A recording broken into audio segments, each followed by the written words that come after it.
Nangaran na libmanan, pigsasabing hali sa tataramon na likmaman, na buot sa bihon, surrounded with water.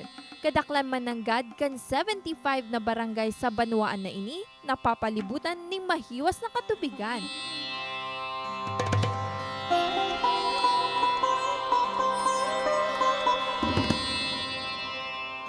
Apwera kan yaman kaini sa kapalibutan, ipinag-uurgulyo man kan lambang tagalibmanan ang mayaman nindang kultura.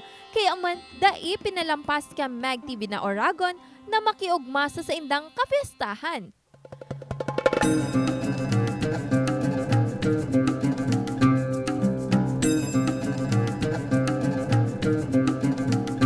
Makolor asin maugma ang piggibong civic parade na pigpartisiparan kang manlaen-laen na socio-civic organizations.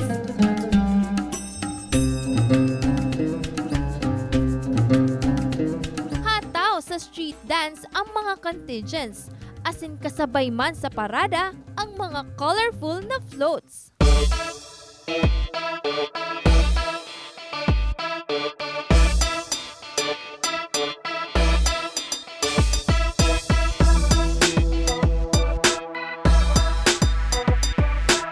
Na-amaze man ako sa sarong Carabao na nag-iba sa parade. Talagang tatao siya mag-kneel and mag-bow.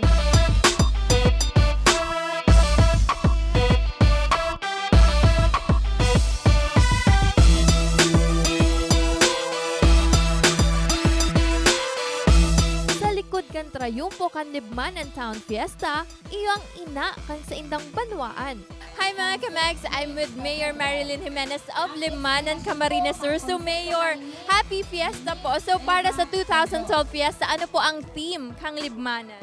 Ang theme po, discovering the beauty of Libmanan. So prior po sa preparation para sa fiesta, ano po sa mga ginibo nindo, mga preparations po? Primero po, hindi pong kaigwa po kami in district-wide amateur singing contest. Ito pong Beer Plaza and agri-industrial fair. And kunya po na naman, ito naman float and float parade. Sa gabos po nag-irigti, sa kuya po mga katugangan, hindi po sa Banwaan ng Libmanan, as in sa mga bisita na iraw po digdi. Anda ko po pa salamat sa muya pong pagtarabang-tabangan. Hindi po na mangyayaring magayon kung mayo po sa muya pong pagtarabang-tabangan kadasaro. Ang mga different sectors po, nag-aranduyog po sa samuya. And daging magayon man po ang samuya pong selebrasyon po ngunyan na testa po kasamuya pong Banwaan. Sa otro po, sa otro pong kapistahan, sigurado ko po na magiging urog-lugod na magayon giraray ang samuya pong gigibon na preparasyon po sa pag-celebrar po kan samuya pong kapistahan, hindi po sa Libmanan. Liwat po, thank you sa pag-accommodate sa Mag TV na Oragon and happy fiesta po!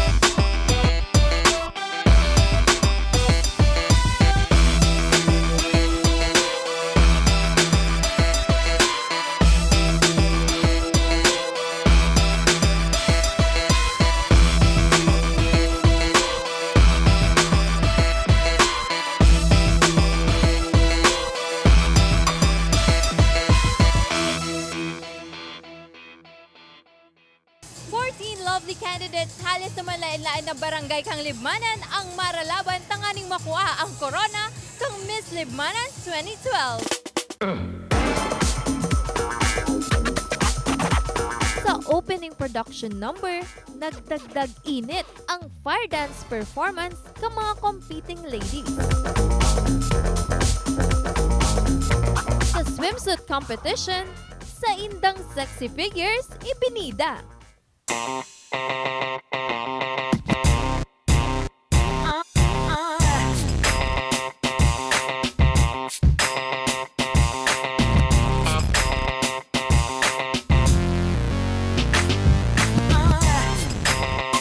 Elements of class, glamour, and elegance rolled into one.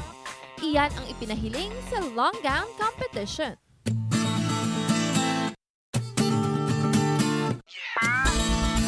placed under pressure sa Q&A portion ang namatayan ka mga kandidata.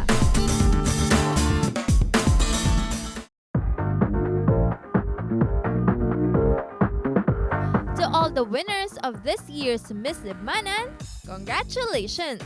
Yes mga kamags, kay Banan Taunyan ang bagong Miss Libmanan 2012. Congratulations, Joanna! So, Joanna, what are your future plans after this competition?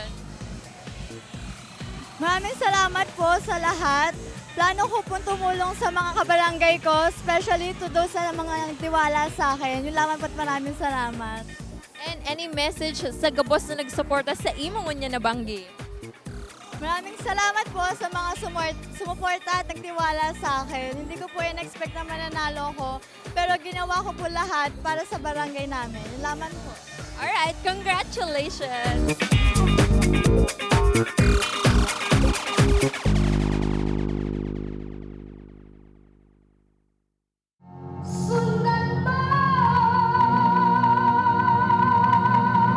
Ang dangal ni Libmanan saro man sa mga naging highlights on this year's Libmanan Town Fiesta.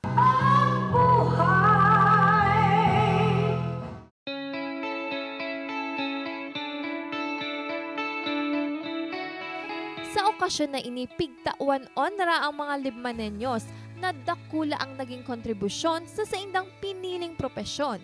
Asinsindaman ang mga taong nagtaong onra sa saindang mga kahimanwa.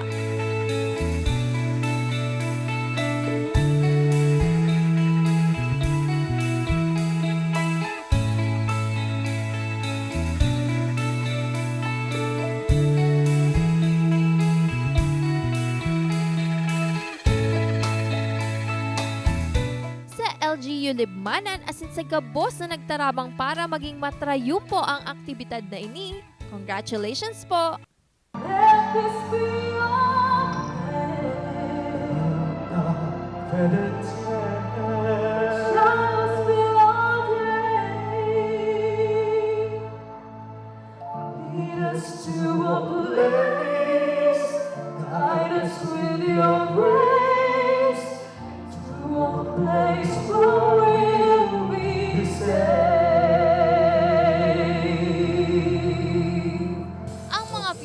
Sa tuyang rehiyon, talagang nagpapailing kung gaano kakolor ang satuyang kultura at tradisyon. And digdita man masabi na it's more fun in the Philippines. Mabalik pa po ang programang Home of Bicol Festivals, Mag TV na, Aragon.